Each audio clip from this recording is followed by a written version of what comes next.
Hello friends, welcome back to study कर। मैं हूं आपका दोस्त प्रभाकर। आज के दिन की शुरुआत करेंगे हम कुछ मोटिवेशनल लाइनों के साथ। तो ध्यान से सुनिएगा इन लाइनों को। हो सकता है कि आपका जीवन बदल जाए इन लाइनों से। दोस्तों, जिंदगी खेलती भी उसी के साथ है जो खिलाड़ी बेहतरीन होता है। दर्द सबके एक से हैं मगर हौसले सबके अलग अलग। कोई हताश होकर बिखर जाता है, कोई संघर्ष करके निखर जाता है। जी हाँ दोस्तों, अगर हमें पानी है मंजिल तो हमें संघर्ष करना होगा। आज हम डिस्कस करेंगे 8 जनवरी 2022 से related most important current affairs. तो दोस्तों ध्यान से सुनिएगा इस लेक्चर को। लास्ट में आपसे कुछ क्वेश्चन पूछे जाएंगे तो उनके आंसर आपको कमेंट बॉक्स में जरूर देना है। जब आप कमेंट बॉक्स में आंसर देते हैं तो आपका कॉन्फिडेंस लेवल बढ़ता है और इसके अलावा जो आपका मेमोरी पावर है वो भी बढ़ता है। तो दोस्तों, पहला क्वेश्चन डिस्कस करने से पहले आपको बता दें कि अगर आपको इस लेक्चर का पीडीएफ चाहिए तो हमारे टेलीग्राम चैनल को ज्वाइन कर लीजिएगा, जिसका लिंक आपको डिस्क्रिप्शन बॉक्स में मिल जाएगा। पहला क्वेश्चन है, हाल ही में किसने ओमिसियोर नाम के एक आरटीपीसीआर को मंजूरी दी है? आंसर है इसका आईसीएमआर। दोस्तों, हाल ही में Indian council of medical research के द्वारा एक ओमिसियोर नाम के आरटीपीसीआर को मंजूरी दी गई है। दोस्तों, ये जो आरटीपीसीआर की किट है, इसमें कोविड 19 के नए वेरिएंट जिसका नाम है ओमिक्रॉन, तो उसका पता लगाया जा सकेगा। दोस्तों, इस किट का निर्माण किया है टाटा मेडिकल एंड डायग्नोस्टिक्स के द्वारा और इसको डेवलप और डिजाइन किया है किसने? थर्मो फाइजर ने, जो कि अमेरिका वेस्ट कंपनी है। तो दोस्तों, याद रखना है आपको कि जो Indian council of medical research है, इसने ओमिस्योर नाम की एक आरटीपीसीआर को मंजूरी दी है, जिससे कोविड 19 के नए वेरिएंट ओमिक्रॉन का पता लगाया जा सकेगा। अगला प्रश्न है, केंद्रीय आयुष मंत्री का नाम क्या है जिन्होंने हाल ही में तेलंगाना में हार्टफुलनेस इंटरनेशनल योग एकेडमी की आधारशिला रखी है? तो दोस्तों, इसका आंसर है सर्बानंद सोनोवाल। सर्बानंद सोनोवाल हैं भारत के आयुष मंत्री। तो उन्होंने तेलंगाना के हैदराबाद में हार्टफुलनेस इंटरनेशनल योग एकेडमी की आधारशिला रखी है। दोस्तों, इस एकेडमी का उद्देश्य है लोगों को प्रशिक्षण के माध्यम से योग से जोड़ना। तो दोस्तों, इस एकेडमी की जो देख रेख है वो एक इंटरनेशनल टीम के द्वारा की जाएगी और इस एकेडमी में प्रशिक्षण के द्वारा योग को सिखाया जाएगा। और दोस्तों, इसमें योग से संबंधित जो व्याख्यान है वो भी दिए जा सकेंगे। तो इसके लिए अलग अलग कक्षों की योजना बनाई गई है, यानी अलग अलग कक्ष बनाए गए हैं जिसमें व्याख्यान प्रशिक्षण आदि दिया जा सकता है। तो याद रखिएगा कि तेलंगाना के हैदराबाद में केंद्रीय आयुष मंत्री सर्बानंद सोनोवाल ने हार्टफुलनेस इंटरनेशनल योग एकेडमी की आधारशिला रखी है। अगला प्रश्न है, भारत के स्थायी प्रतिनिधि का नाम क्या है जिन्होंने हाल ही में 2022 के लिए सुरक्षा परिषद की आतंकवाद निरोधी समिति का अध्यक्ष पद ग्रहण किया है? तो दोस्तों, आंसर है इसका टीएस तिरुमूर्ति। भारत के स्थायी प्रतिनिधि हैं टीएस तिरुमूर्ति सुरक्षा परिषद में, यानी संयुक्त राष्ट्र सुरक्षा परिषद में। तो उन्होंने हाल ही में जो सुरक्षा परिषद की आतंकवाद निरोधी समिति है, तो उसका अध्यक्ष पद ग्रहण किया है। दोस्तों, ये आतंकवाद निरोधी समिति का जो मुख्य उद्देश्य है वो आतंकवाद से किस प्रकार से निपटा जाए और देश, यानी जितने भी कंट्री यूनाइटेड नेशन से जुड़े हुए हैं, वो सब किस प्रकार से प्रयास करें आतंकवाद से निपटने का। तो इस समिति के अध्यक्ष कौन बने हैं? टीएस तिरुमूर्ति। दोस्तों, अगर हम इंडिया की बात करें तो यह सुरक्षा परिषद का अस्थायी सदस्य है और इसका 2 साल का जो कार्यकाल है वो 31 दिसंबर 2022 को समाप्त होने वाला है। अब हम बात कर लेते हैं संयुक्त राष्ट्र सुरक्षा परिषद की। तो दोस्तों, संयुक्त राष्ट्र सुरक्षा परिषद संयुक्त राष्ट्र के 6 प्रमुख अंगों में से एक अंग है जिसका उत्तरदायित्व है अंतरराष्ट्रीय शांति और सुरक्षा को बनाए रखना। दोस्तों, संयुक्त राष्ट्र सुरक्षा परिषद यानी यूनाइटेड नेशनल सिक्योरिटी काउंसिल की स्थापना या फॉर्मेशन हुआ था 24 अक्टूबर 1945 को। चलिए दोस्तों, एक महत्वपूर्ण सूचना है आपके लिए, ध्यान से सुनिएगा इस सूचना को। आप स्टडी कर को खबरिया पर फॉलो कर लीजिएगा और अगर आप मेरा मॉडर्न इंडियन हिस्ट्री का ऑडियो कोर्स फ्री में ज्वाइन करना चाहते हैं तो उसके लिए आप एक कोड यूज करिएगा, स्टडी कर 01। दोस्तों, इसका लिंक आपको डिस्क्रिप्शन बॉक्स में मिल जाएगा। जब भी आपसे कोड पूछा जाए तो उसके लिए आपको कोड क्या यूज करना है? स्टडी कर 01। जैसे ही आप ये कोड यूज करेंगे तो आप मेरा मॉडर्न इंडियन हिस्ट्री का ऑडियो कोर्स फ्री में ज्वाइन कर सकेंगे। आप हमसे व्हाट्सएप के माध्यम से भी संपर्क कर सकते हैं। हमारा व्हाट्सएप नंबर है 8602 319713 है। दोस्तों, अगला प्रश्न है, ध्यान से सुनिएगा। जीशान ए लतीफ ने किस पत्रकारिता श्रेणी में रामनाथ गोयंका पुरस्कार जीता है। यानी जीसान ए लतीफ नामक व्यक्ति ने पत्रकारिता की किस श्रेणी में रामनाथ गोयंका पुरस्कार जीता है? आंसर है इसका फोटो पत्रकारिता श्रेणी में। तो दोस्तों, जीसान ए लतीफ ने हाल ही में फोटो पत्रकारिता की श्रेणी में फोटो निबंध के लिए उन्होंने रामनाथ गोयंका पुरस्कार जीता है। दोस्तों, जो उनका फोटो निबंध है जिसका नाम है द कारवां, तो उसमें एनआरसी से पीड़ित लोगों के बारे में बातें बताई गई हैं। और दोस्तों, उन्होंने उन लोगों की दुर्दशा का वर्णन किया है जिन्होंने राष्ट्रीय नागरिक रजिस्टर यानी एनसीआरसी से हटा दिया गया था। यानी उन लोगों के दर्द को बयां किया है उन्होंने अपने फोटो निबंध से, जिनको राष्ट्रीय नागरिक रजिस्टर यानी एनआरसी से हटा दिया गया था। तो दोस्तों, याद रखिएगा कि फोटो पत्रकारिता के लिए किसे हाल ही में रामनाथ गोयंका पुरस्कार दिया गया है, तो उनका नाम है जीसान ये लतीफ। चलिए दोस्तों, कुछ लोगों को और अभी हाल ही में रामनाथ गोयंका पुरस्कार दिया गया है, तो उसको हम ध्यान से सुनते हैं। तो दोस्तों, ये जो पुरस्कार दिए गए हैं अभी हाल ही में, ये 2019 के लिए दिए गए हैं। तो हिंदी प्रिंट पत्रकारिता में जो रामनाथ गोयंका पुरस्कार दिया गया है, वो दिया गया है आनंद चौधरी को, जो कि दैनिक भास्कर से जुड़े हुए हैं।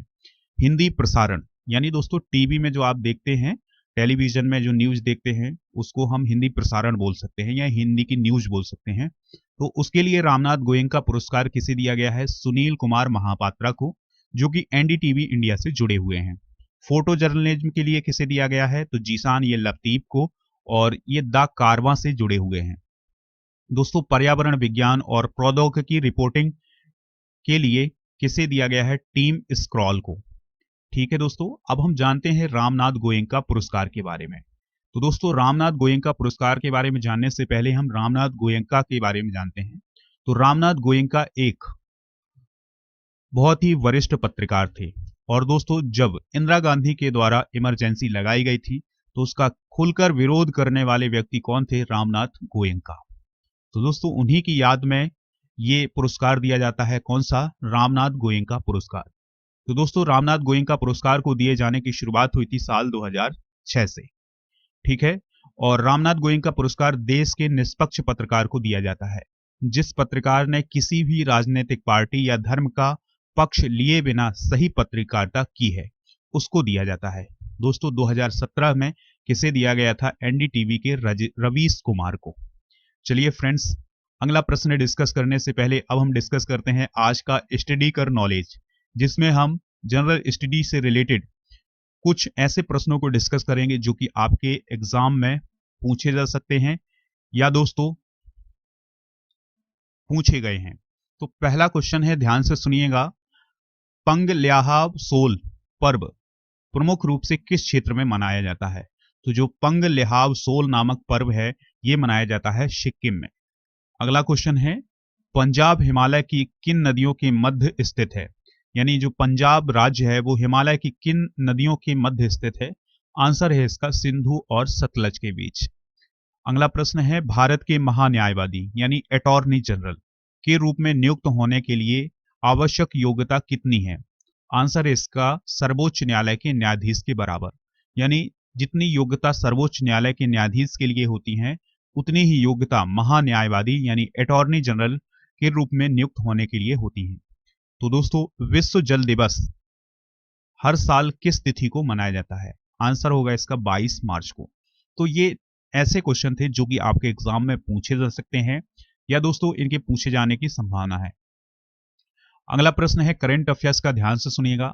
भारतीय रिजर्व बैंक ने हाल ही में दीपक कुमार और किसे नए कार्यकारी निदेशक के रूप में नियुक्त किया है? आंसर होगा इसका अजय कुमार चौधरी। दोस्तों, हाल ही में आरबीआई यानी रिजर्व बैंक ऑफ इंडिया ने दीपक कुमार और अजय कुमार चौधरी को कार्यकारी निदेशक के रूप में नियुक्त किया है। दोस्तों, अगर हम बात करें दीपक कुमार की, तो ये अभी आरबीआई के सूचना प्रौद्योगिकी विभाग का नेतृत्व कर रहे थे और अजय कुमार चौधरी पर्यवेक्षण विभाग के प्रभारी के रूप में महाप्रबंधक थे। तो इनको क्या बनाया गया है? कार्यकारी निदेशक बनाया गया है। किनको किनको दोस्तों? दीपक कुमार को और अजय कुमार चौधरी को। चलिए फ्रेंड्स, आरबीआई के बारे में कुछ इंपॉर्टेंट बातें डिस्कस करते हैं। तो आरबीआई का फुल फॉर्म होता है रिजर्व बैंक ऑफ इंडिया। जिसका हेडक्वार्टर है मुंबई महाराष्ट्र में। स्थापना कब की गई थी इसकी?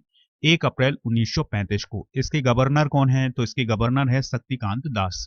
और दोस्तों, जो भारत का केंद्रीय बैंक है वो कौन है? आरबीआई। यानी भारत में जितने भी बैंक हैं उन सबको कंट्रोल करने का या उनके लिए नियम बनाने का काम कौन करता है? आरबीआई करता है। दोस्तों, अगर आपको ये लेक्चर पसंद आ रहा है तो लाइक शेयर जरूर करिएगा और स्टडी कर को सपोर्ट करिएगा। दोस्तों, जैसे ही आप स्टडी कर को फॉलो करेंगे तो आप बेल आइकॉन जरूर दबा लीजिएगा, जिससे आपको समय पर नोटिफिकेशन मिलती रहेगी। दोस्तों, अगला प्रश्न है, ध्यान से सुनिएगा।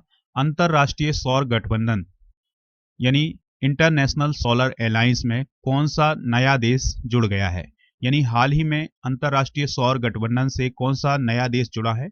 तो इसका आंसर है दोस्तों, ध्यान से सुनिएगा, एंटीगुआ और बारबुडा। ये एक ही देश है। तो ये देश अभी हाल ही में अंतरराष्ट्रीय सौर गठबंधन से जुड़ा है। दोस्तों, एंटीगुआ और बारबुडा अंतरराष्ट्रीय सौर गठबंधन में शामिल होने वाला 102वां देश बन गया है। यानी 102वां देश कौन बना है अभी हाल ही में अंतरराष्ट्रीय सौर गठबंधन में शामिल होने वाला? तो उसका नाम है एंटीगुआ और बारबुडा। तो दोस्तों, अंतरराष्ट्रीय जो सौर गठबंधन है इसका उद्देश्य है स्वच्छ ऊर्जा को प्रोत्साहित करना और इसके लाभ के बारे में लोगों को जागरूक करना और उसके लिए एक बाजार प्रणाली को बनाना। यानी दोस्तों, जो अंतरराष्ट्रीय सौर गठबंधन है इसका उद्देश्य ये है कि लोग जो स्वच्छ ऊर्जा है या सौर ऊर्जा है उसका प्रयोग करें और उसके लिए एक बाजार प्रणाली बनाई जाए इंटरनेशनल स्तर पर। तो हाल ही में 102वां देश कौन शामिल हुआ है? एंटीगुआ और बारबुडा। और दोस्तों, 101वां देश कौन था जो कि अंतरराष्ट्रीय सौर गठबंधन में शामिल हुआ था? तो उसका नाम था अमेरिका। और अक्टूबर 2021 में इजराइल भी इसमें शामिल हुआ था। चलिए फ्रेंड्स, अगला प्रश्न डिस्कस करते हैं। इंपॉर्टेंट प्रश्न है। रक्षा मंत्री राजनाथ सिंह ने हाल ही में किस विश्वविद्यालय में Kalpana Chawla centre for research in science and technology का उद्घाटन किया है? आंसर होगा इसका चंडीगढ़ विश्वविद्यालय। यानी चंडीगढ़ विश्वविद्यालय में हाल ही में राजनाथ सिंह ने किसकी स्थापना की है या किसका उद्घाटन किया है? तो आंसर होगा इसका Kalpana Chawla centre for research in science and technology का। तो दोस्तों, इसका उद्देश्य होगा अंतरिक्ष विज्ञान, उपग्रह विकास और अंतरिक्ष अनुसंधान की जो भविष्य की चुनौतियां हैं उनका सामना करने के लिए एक मंच प्रदान करना। दोस्तों, जो ये Kalpana Chawla centre for research in science and technology बनाया गया है, इसके माध्यम से जो चंडीगढ़ यूनिवर्सिटी के जो छात्र हैं वो नए नए इनोवेशन कर सकते हैं स्पेस साइंस में। दोस्तों, यह जो केंद्र बनाया गया है ये चंडीगढ़ विश्वविद्यालय के छात्रों के द्वारा निर्मित किया गया CuSat नामक जो उपग्रह है उसके लिए ग्राउंड कंट्रोल स्टेशन के रूप में भी काम करेगा। दोस्तों, आप ध्यान से सुनिएगा। यानी कि जो चंडीगढ़ विश्वविद्यालय है उसके छात्रों के द्वारा एक सैटेलाइट बनाया गया है जिसे लॉन्च किया जाएगा इसरो के द्वारा। तो दोस्तों, इस सैटेलाइट का नाम जरूर याद रखिएगा। इसका नाम है CuSat यानी चंडीगढ़ यूनिवर्सिटी सैटेलाइट। ये छात्रों के द्वारा बनाया गया एक सैटेलाइट है जिसको इसरो के द्वारा लॉन्च किया जाएगा। तो दोस्तों, जो Kalpana Chawla centre for research in science and technology है तो ये बहुत ही महत्वपूर्ण भूमिका निभाने वाला है इस उपग्रह के लिए। दोस्तों, जो इसरो है, अब इसरो ने क्या काम किया है कि ऐसी यूनिवर्सिटी के साथ मिल करके और छात्रों के द्वारा जो इनोवेशन के कार्य किए जा सकते हैं या सैटेलाइट बना सकते हैं तो उनको लॉन्च करने का भी काम कर रहा है कौन? इसरो। चलिए फ्रेंड्स, अगला प्रश्न डिस्कस करते हैं। लास्ट प्रश्न है, ध्यान से सुनिएगा। पाकिस्तान के न्यायिक आयोग ने सुप्रीम कोर्ट के न्यायाधीश के रूप में नियुक्ति के लिए किस महिला जस्टिस के नामांकन को मंजूरी दे दी है? दोस्तों, अभी कुछ दिन पहले पाकिस्तान में बहुत ही बवाल मचा हुआ था क्योंकि जो आयशा मलिक हैं उनकी नियुक्ति नहीं की जा रही थी। कहां पर? सुप्रीम कोर्ट में। तो दोस्तों, वहां का जो वार काउंसिल है यानी जो वहां पर वकीलों का संगठन है उसने ये धमकी दी थी कि जितने भी कोर्ट हैं वो सब बंद कर दिए जाएंगे अगर आयशा मलिक को सुप्रीम कोर्ट में जज के रूप में नियुक्त नहीं किया जाता है। ठीक है दोस्तों, तो वहां पर आयशा मलिक को सुप्रीम कोर्ट के जज के रूप में नामांकन को मंजूरी दे दी गई है। पहले ये मंजूरी नहीं मिल पा रही थी, किन्हीं कारणों से। अब कारण कुछ भी हो सकते हैं, लेकिन ये मंजूरी नहीं मिल पा रही थी, लेकिन अब मंजूरी मिल गई है, यानी उनके नामांकन को मंजूरी दे दी गई है। तो वो पहली ऐसी महिला है जिन्हें न्यायाधीश के रूप में नियुक्ति के लिए नामांकन की मंजूरी दी गई है। कहाँ पर?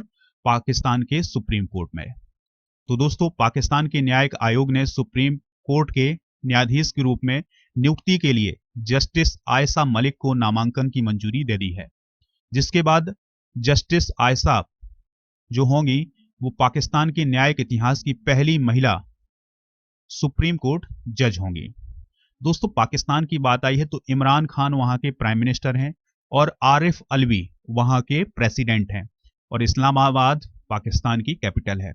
चलिए फ्रेंड्स, अब हम वो क्वेश्चन डिस्कस करते हैं जिनके आंसर आपको कमेंट बॉक्स में देना है। तो पहला क्वेश्चन है, आरबीआई की स्थापना कब की गई थी? दूसरा प्रश्न है, आरबीआई के वर्तमान गवर्नर कौन है? तीसरा प्रश्न है, वर्तमान में केंद्रीय आयुष मंत्री कौन है? और चौथा प्रश्न है, संयुक्त राष्ट्र सुरक्षा परिषद की स्थापना कब की गई थी? इन सभी प्रश्नों के आंसर आप कमेंट बॉक्स में जरूर दीजिएगा। कल के आंसर दिए हैं महेंद्र सिंह, रेखा माहौर, बबीता रावत, तान्या शाक्य ने। तो दोस्तों, हमें इंतजार रहेगा आपके आंसर का। आंसर जरूर दीजिएगा, और राजा गुप्ता को आप अनअकैडमी पर फॉलो कर लीजिएगा, जहां पर आपको उनकी स्पेशल क्लासेस मिल जाएंगी, लाइव क्लासेस मिल जाएंगी। और दिसंबर माह में जो बैचेज स्टार्ट हुए हैं अनअकैडमी पर, अगर आप उनको ज्वाइन करना चाहते हैं तो उसके लिए एक कोड यूज करिएगा, राजा नंबर 1। और अनअकैडमी पर किसी भी फ्री क्लास को ज्वाइन करने के लिए आपको कोड यूज करना है, राजा नंबर 1। चलिए फ्रेंड्स, अगर आपको ये लेक्चर पसंद आया है तो लाइक शेयर कर दीजिएगा और चैनल को फॉलो कर लीजिएगा। और हमारे जितने भी सोशल मीडिया प्लेटफॉर्म हैं, जैसे फेसबुक, ट्विटर, इंस्टाग्राम, यूट्यूब और व्हाट्सएप, तो इन सभी पर भी आप हमें फॉलो कर सकते हैं। और दोस्तों, फॉलो करने के अलावा बेल आइकॉन जरूर दबाइएगा, जिससे आपको समय पर नोटिफिकेशन मिलती रहेगी। तो लेक्चर को लाइक शेयर जरूर करिएगा। जय हिंद, वंदे मातरम।